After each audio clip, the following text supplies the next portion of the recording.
Sing his praise aloud, sing his praise aloud. Oh, awake my soul and sing. Build your kingdom here, let the darkness fear. Show your mighty hand, heal our streets and land. Steady your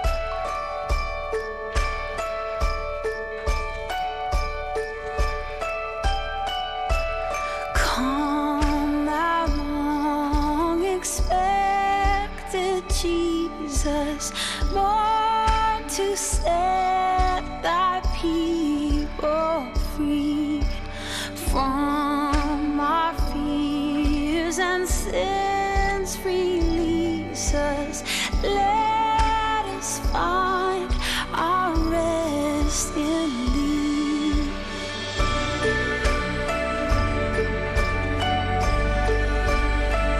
Our rest in thee.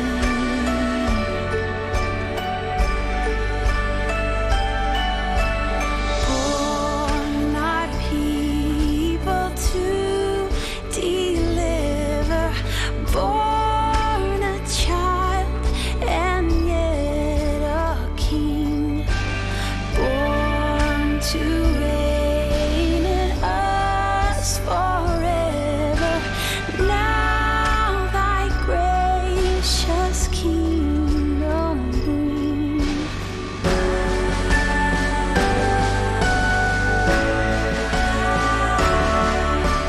Come, thou long expected Jesus.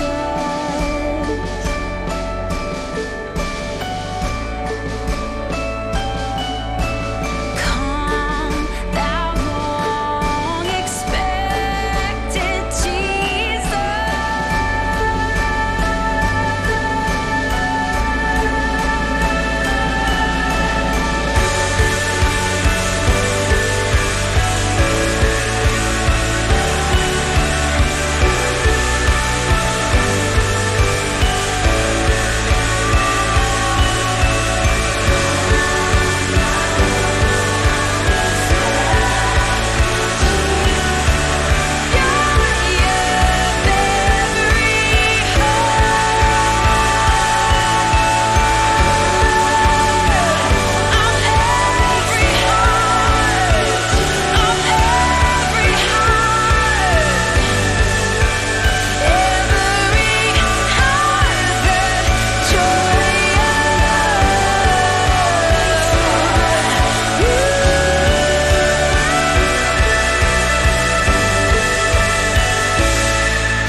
This the light of mine, I'm gonna let it shine.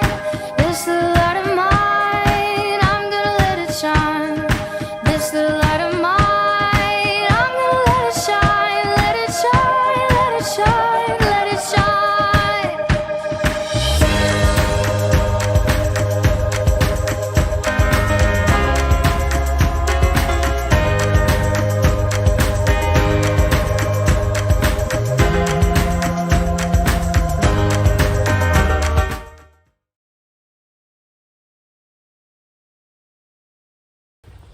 Good morning, church. It is the third Sunday of Advent, and if you are anything like our family, you have some decorations up by now. You've been journeying through getting ready for Christmas, making plans to catch up with family and friends with all of the restrictions having eased so much. And isn't it just wonderful to be in that position as a city and in our neighbourhoods to be able to resume so many of the activities that we love doing. Well, a warm welcome from me this morning. Megan here, of course, from the ministry team, just wanting to bring some updates to you this morning on things happening in the life of our church. It is such an exciting time for us as a church because we are concluding some of our activities for this year. Mainly Music wrapped up this past Thursday with our first in-person Mainly Music for months and months and months, which was just such a delight to be part of. And I want to acknowledge Tiffany and our Mainly Music team for their incredible work this year, adapting in that ministry just so excellently.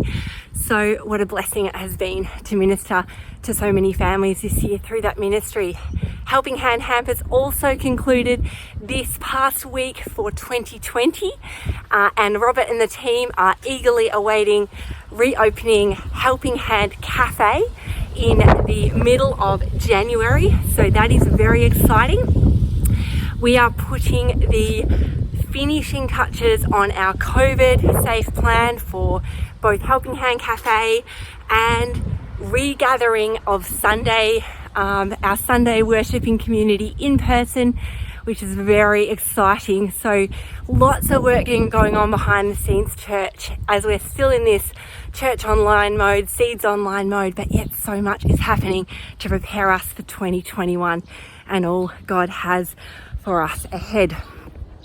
Well, I'm just about to arrive at the church, and on the front of our church building, if you're very local, hopefully you will have by now seen our Hope Wall, which is a beautiful display that decorates the church, but also is inviting our community to name their hopes for Christmas. And this wall is like a physical collage and bringing together of our church community's hopes and prayers for this Christmas. If you haven't already had a chance to come on down and have a look at the Hope Wall and add your hope for Christmas, I really encourage you to come on down and add your note, add your hope to some of these that are written here behind me on our Hope Wall here at the church.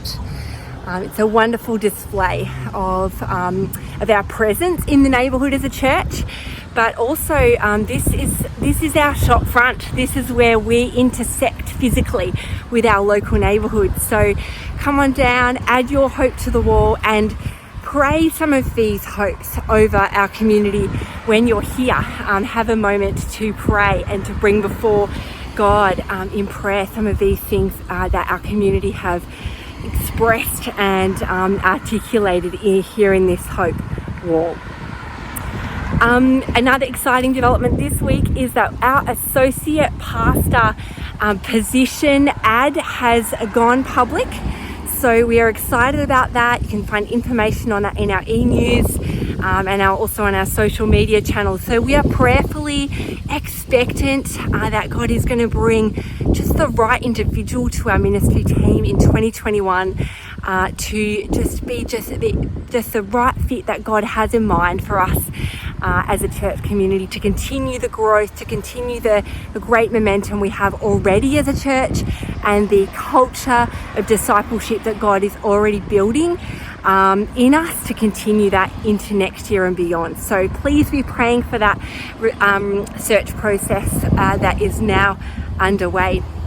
Also, exciting update about our ministry team is that we are going to be welcoming a ministry intern in 2021. Jess Boucher has taken up our invitation to come on board as a ministry intern on our ministry team next year. The ministry internship, we'll be sharing more about that in the coming weeks as we launch into 2021, but really wanted to let you know that, church. That's very exciting for us to see one of our young adults step up and say, yes, she wants to be involved in an intern capacity in the life of our church next year. So Jess, we're really excited for that, and excited for what we can pour into you, and excited for how God's going to use you in that capacity next year as Jess undertakes her final year of university. It's going to be a really exciting year for everyone. Next week is our church picnic down on the Strand. So next Sunday the 20th, no seeds online, no church online. We're going to be gathering in person. And so come on down to Burgoyne Reserve on the Strand. You'll find it very close to the corner of John Street and the Strand. So church picnic, 10 o'clock next Sunday, brunch in the park. Bring all of your own brunch fare, and 10 o'clock we're going to be there through to 12 midday. So it's going to be wonderful. Don't miss our church picnic next Sunday, and a wonderful opportunity to be together in person, celebrating the year, celebrating all God's done, celebrating Christmas and the incarnation of Jesus, the coming arrival of our Saviour Jesus into our world. So we're going to be doing that next Sunday the 20th. Christmas Eve and Christmas Day is coming up. We are going to be celebrating online with one service streamed 2 times. It's going to be Christmas Eve, 5:30 p.m. Christmas Day, we are going to be having our service church online at 9 a.m. So gather together with your family, gather together with some friends, gather together with your Connect group, have a watch party with some others from church to experience our Christmas service together. So really encourage you, though it's online, that means still we can gather with others. So that's your opportunity. We'll be reminding you about those time slots in the coming week or two in our e-news, of course, as well. Well, as we get ready for 2021, church, we are updating a number of things, freshening up our chapel. We're spending some time over the coming weeks really moving our chapel and getting our chapel ready to actually move into what God has in store for us next, because we're not going back as a church. God has done a growth in us this year that we want to see continued. So we wanted to wait to launch services in person when we had our live streaming in place. And so we've been very intentional about relaunching Sundays when things are in place, when we're ready, when we feel poised and ready to regather, because there's no rush. We've been online now for, I think it's nearly 11 months. And so we really wanted to get ready, to be positioned to relaunch when everything was in place. So we are going to be moving in our live streaming technology this week. We're finishing up our COVID plan, as I said. And we're also today wrapping up Seeds online for 2020 and getting ready to launch Seeds in person in the new year as well, when we regather in our in-person gatherings. So we're not going back. We're relaunching Sundays in early 2021, but it's very much a moving forward into what God has for us next. So it's a very exciting time. Thanks for bearing with us, as it has really taken time for us to get ready. And there's been many things going on, as you know, and just thanks for your understanding, church, as we take a little bit more time to get ready for 2021, get ready to launch our in-person gatherings, but also really do it all with purpose.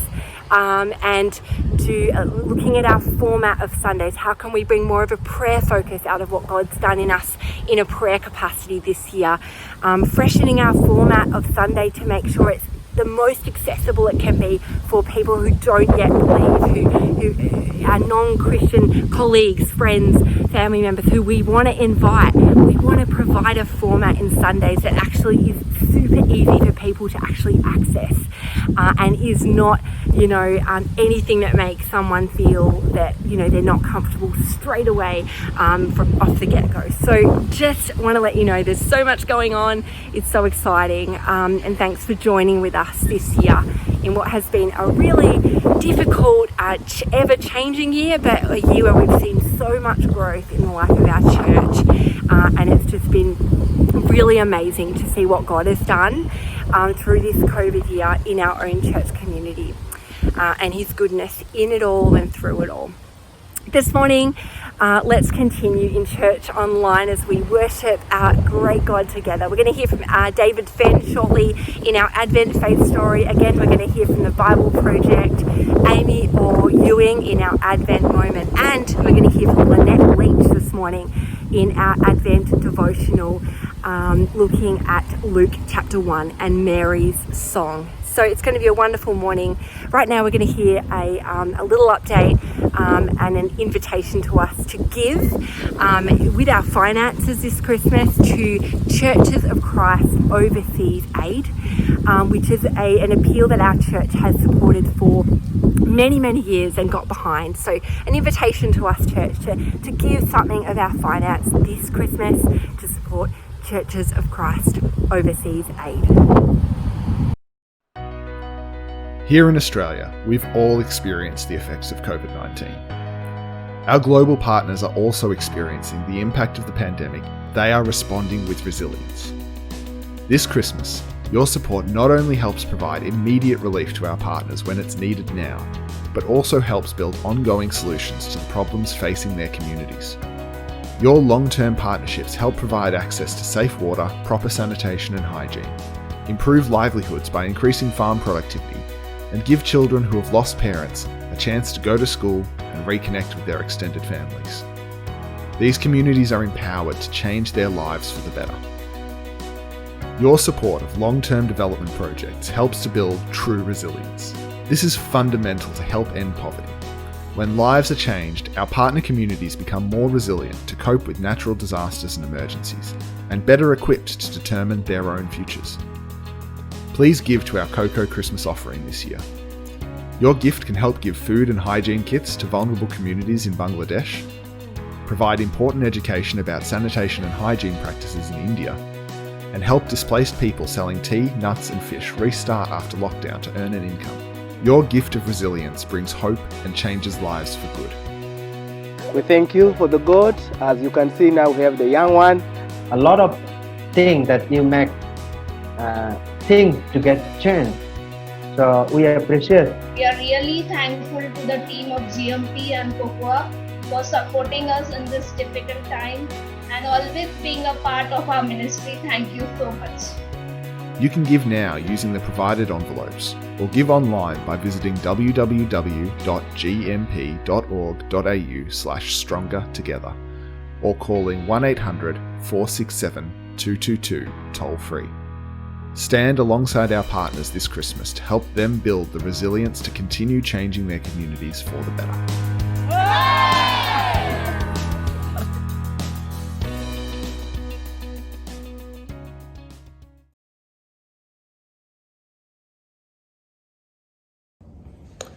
Good morning, church. Megan has asked me to respond to 4 questions this morning. What's been bringing me life and joy in this Christmas season? Well, on the 23rd of November, a couple of weeks ago, Geraldine and I went to Tullamarine Airport and we welcomed our son Harry back to Melbourne after being away for 9 months in Perth. Just the thrill of seeing him, embracing him again, brought me a wonderful sense of joy and gratitude that he's back with us safe and sound. In much the same way, we've been able to spend some time with Sarah and Judge and other members of our family that weren't able to visit during those months of lockdown. Catching up with family and friends is bringing me great joy at the moment. What have I learned about God this year? In all the messiness that 2020 has brought, I've learned again that God is my rock. He's my rest, he's my delight, my source of strength. In Matthew chapter 11, verses 27 to 29, Jesus describes himself as gentle and humble in heart and says that is what the Father is like. We are his children and we become like that. More than that, when we identify with Jesus, he says that we will find rest in him. He carries our troubles and difficulties. He says, "For my yoke is easy and my burden is light." As I walk daily with Jesus, he carries my load. That makes living life with COVID not so bad. All the difficulties that go with that are much easier to bear. Thirdly, what's been difficult this year? What's been hard? Well, it's been being separated from our loved ones. As I said, my son was studying in Perth, my daughter was away working in Horsham. I was unable to safely visit my mum and dad and Geraldine's parents. There have been a number of difficult moments when ordinarily we would have spent time with someone in trouble, someone in pain, gone to visit someone, just spent some time with people in difficulty. You can do so much with FaceTime or Zoom or Skype, and of course we have been using those wonderful facilities. But being with someone in the flesh is something else. Those moments have been hard. Fourthly, what's my favourite part of the thing about the Christmas story? For me, the local nature of the Christmas story speaks volumes. Jesus is born in a little town outside Jerusalem, and then grows up as a Galilean peasant. He grew up in Nazareth. In some respects, he was from nowhere, humbling himself. God came to live as one of us, to live in a local neighbourhood. For me, this points to the significance of being present in the lives of those around us, the lives in our people in our local neighbourhood. How we live in our local communities is significant. And as a church, we have the interests of our community at heart. I pray you will know the peace of Christ this Advent season. God bless.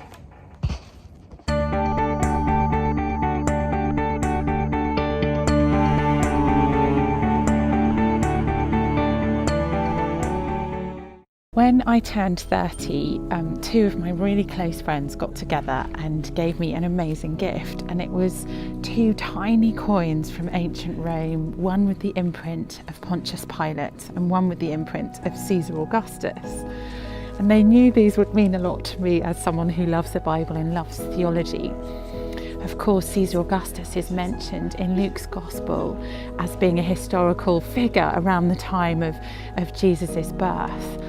And what those two coins remind me of is that what happens in the Bible happens in the real world. It occurs in history. So today, as we're thinking about Advent together, I want to really reflect on what it might mean that God would be with us in history, that God would actually come as a person, but in a real and tangible and testable and verifiable way in history so that we can know him. Well, we read in Matthew's Gospel that Isaiah the prophet had prophesied in chapter 7 that the virgin will be with child and will give birth to a son and they will call him Emmanuel. And then we read in Matthew's Gospel chapter 1 that that's exactly what happens. The Virgin Mary is with child, and this child means that God is Emmanuel, God is with us.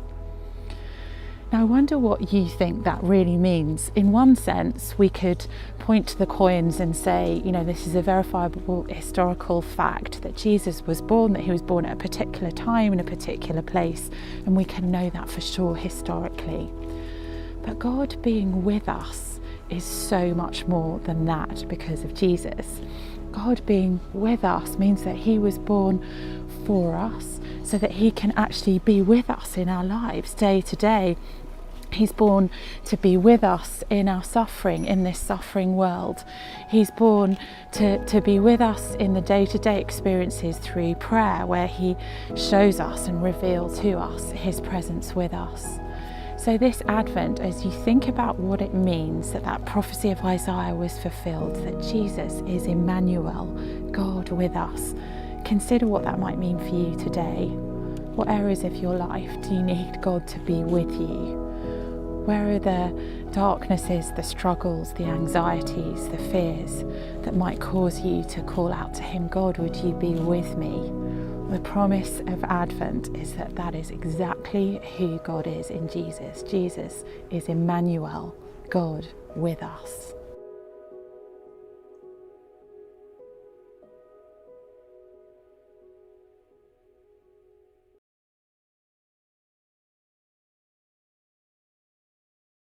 Mary visits Elizabeth. At that time, Mary got ready and hurried to a town in the hill country of Judea, where she entered Zachariah's home and greeted Elizabeth. When Elizabeth heard Mary's greeting, the baby leapt in her womb, and Elizabeth was filled with the Holy Spirit. In a loud voice, she exclaimed, "Blessed are you among women, and blessed is the child you will bear.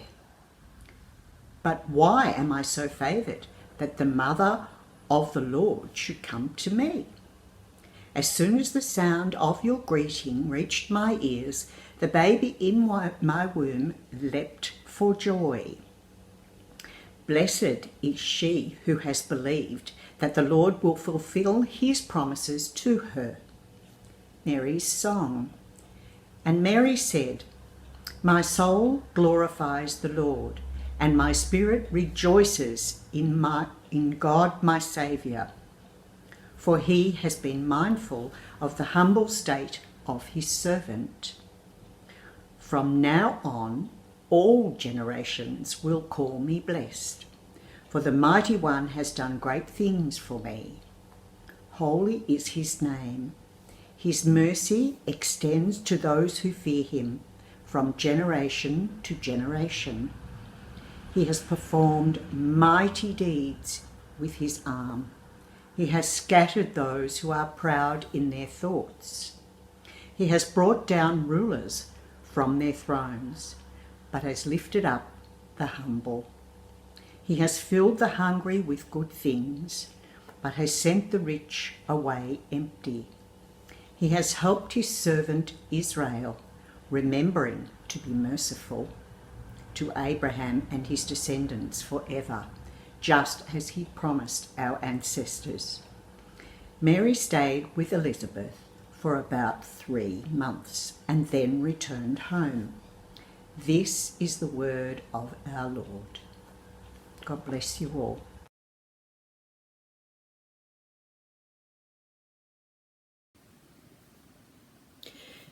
Good morning, church family. Well, it's been a year like no other, and I think it'll be a Christmas like no other. There is a sense of relief that we will be able to gather in our homes with up to 30 people. But there's another emotion as well. I find I am quite wistful as I think about what this year has meant for so many people.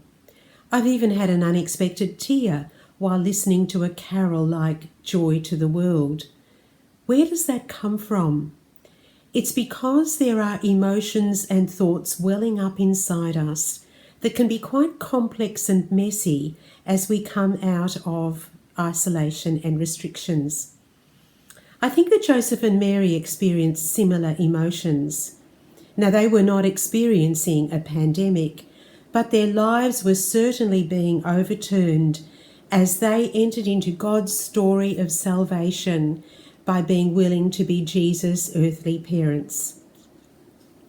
In this Advent series on hope, we have heard about Joseph being a model of discipleship, as he was willing to cooperate with God's plans. We've heard about the genealogy of Jesus and the astounding outworking of God's promise to Abraham through generation after generation in the family line of Jesus. Today, the focus is on Mary as a model of discipleship. How overwhelming for her that she carried within her body the developing life of Jesus, the Son of God in human form. How amazing is it that we also carry within us the life of Jesus through the Holy Spirit, and we give birth, not physically, to love, joy, peace, and hope as we participate in God's work around us. In the Bible reading, we heard that Mary, pregnant with Jesus, visited her cousin Elizabeth, who was pregnant with John the Baptist, and both women sang out their songs of praise. Mary's song is the longest passage of words spoken by a woman in the whole of the New Testament. It arises deep from within her. My soul glorifies the Lord, and my spirit rejoices in God my Saviour. There are three things to note in Mary's song. First, God speaks and acts in human history. Mary praises the God she knows who has spoken and acted in Israel's history. She speaks of God's work in the past as a way of sustaining hope that God will act now and in the future.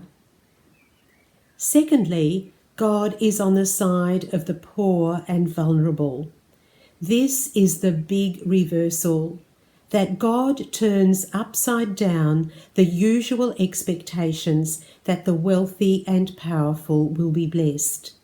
She speaks of God scattering the proud and arrogant, of overturning rulers, lifting up the humble, feeding the hungry, and sending the rich away. Thirdly, Mary is prepared to trust God's promises. She trusts on the basis of God's actions in the past in fulfilling his promises. While she encompasses Israel's history, she knows God's goodness to her personally. Like Mary, there is a place for each individual person in God's big story. In some countries, Mary's song is considered dangerous by people in authority and power, particularly in totalitarian regimes. Dietrich Bonhoeffer, a German pastor and theologian, was executed by the Nazis in World War II. In his writings, he called Mary's song the most passionate, the wildest, the most revolutionary song ever sung. This is not like the usual picture of Mary as a silent figure in a nativity scene. Here, this young, teenage, unmarried, pregnant girl sings of God's mighty deeds and his mercy to her. Mary's song of praise is a song of hope. It is hope for peace and justice to be enacted by God's people, by us. As Mary sang out these words proclaiming good news, quietly growing within her was the baby Jesus. She carried the good news. She spoke the good news. So in the remaining days leading up to Christmas, let us be aware of carrying the good news of Jesus within us and be prepared to speak it to someone, to write it to someone in a Christmas message or email, and to show it to our neighbours and to all we come in contact with. Let us pray, and I'm going to use the words of the prayer of St. Francis. Lord, make me an instrument of your peace. Where there is hatred, let me sow love. Where there is injury, pardon. Where there is doubt, faith. Where there is despair, hope. Where there is darkness, light. And where there is sadness, joy. Lord, in this Advent and Christmas season, may we receive again the blessing of the good news that you have come among us and will never leave us. Help us to share this good news of peace and hope in our gatherings of family and friends, and with any who are suffering loneliness, poverty, and sadness. In the name of Jesus we pray. Amen.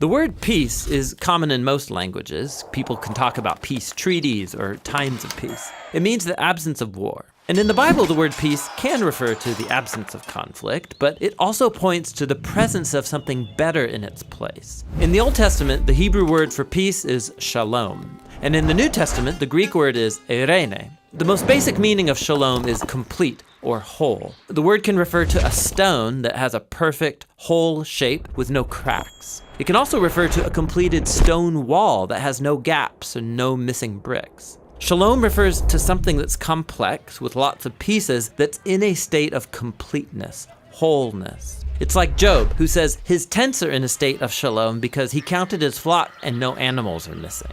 This is why shalom can refer to a person's well-being. Like when David visited his brothers on the battlefield, he asked about their shalom. The core idea is that life is complex, full of moving parts and relationships and situations, and when any of these is out of alignment or missing, your shalom breaks down. Life is no longer whole, it needs to be restored. In fact, that's the basic meaning of shalom when you use it as a verb. To bring shalom literally means to make complete or restore. So Solomon brings shalom to the unfinished temple when he completes it. Or if your animal accidentally damages your neighbor's field, you shalom them by giving them a complete repayment for their loss. You take what's missing and you restore it to wholeness. The same goes for human relationships. In the book of Proverbs, to reconcile and heal a broken relationship is to bring shalom. And when rival kingdoms make shalom in the Bible, it doesn't just mean they stop fighting, it also means they start working together for each other's benefit. This state of shalom is what Israel's kings were supposed to cultivate, and it rarely happened. So the prophet Isaiah, he looked forward to a future king, a prince of shalom. And his reign would bring shalom with no end. A time when God would make a covenant of shalom with his people and make right all wrongs and heal all that's been broken. This is why Jesus' birth in the New Testament was announced as the arrival of eirene. Remember, that's the Greek word for peace. Jesus came to offer his peace to others, like when he said to his followers, "My peace I give to you all." The apostles claimed that Jesus made peace between messed up humans and God when he died and rose from the dead. The idea is that he restored to wholeness the broken relationship between humans and their creator. This is why the Apostle Paul can say Jesus himself is our eirene. He was the whole complete human that I am made to be but have failed to be. And now he gives me his life as a gift. And this means that Jesus' followers are now called to create peace. Paul instructed local churches to keep their unity through the bond of peace, which requires humility and patience and bearing with others in love. Becoming people of peace means participating in the life of Jesus, who reconciled all things in heaven and earth, restoring peace through his death and resurrection. So peace takes a lot of work, because it's not just the absence of conflict. True peace requires taking what's broken and restoring it to wholeness, whether it's in our lives, our relationships, or in our world. And that's the rich biblical concept of peace.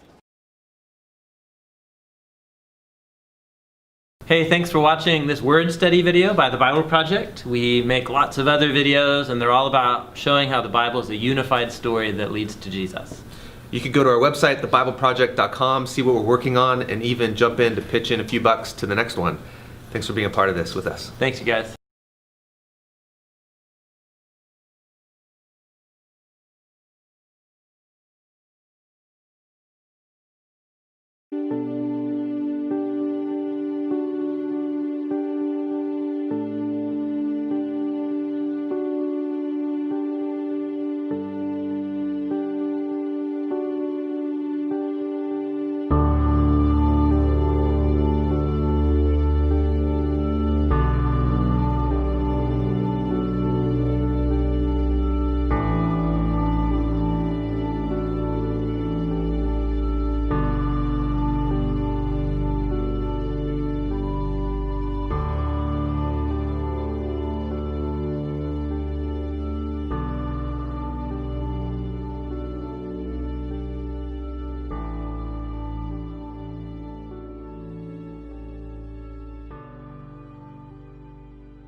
Oh, come, all ye faithful,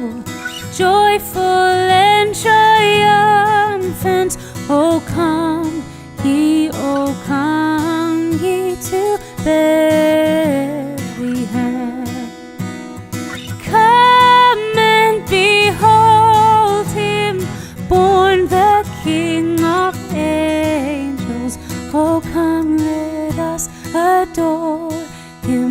Oh come, let us adore him. Oh come, let us adore him, Christ the Lord.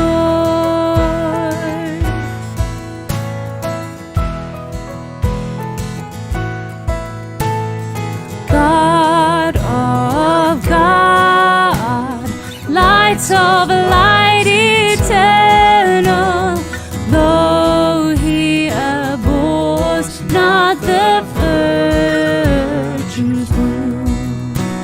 Son of the Father, begotten, not created. Oh come, let us adore him. Oh come, let us adore him. Oh come, let us adore him, Christ the Lord.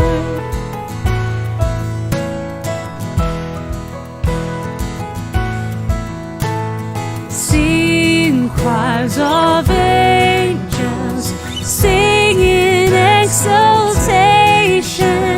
Sing, O ye citizens of heaven above.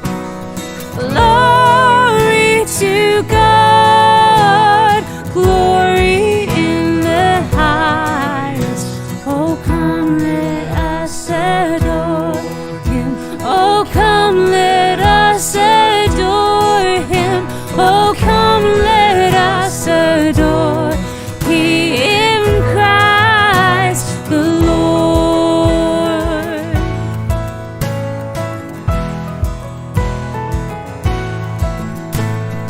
Yea, Lord, we greet thee, born for our salvation. Jesus, to thee be all glory be. Word of the Father, now in flesh appearing. Oh come, let us adore him. Oh come, let us adore him. Oh come, let us adore him, Christ the Lord.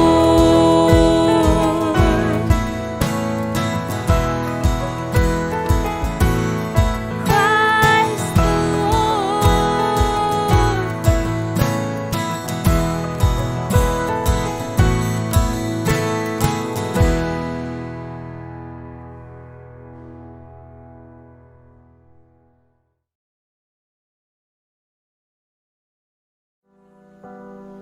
And through it all, my eyes are on you. And through it all, it is well. And through it all, my eyes are on you. And it is well with me.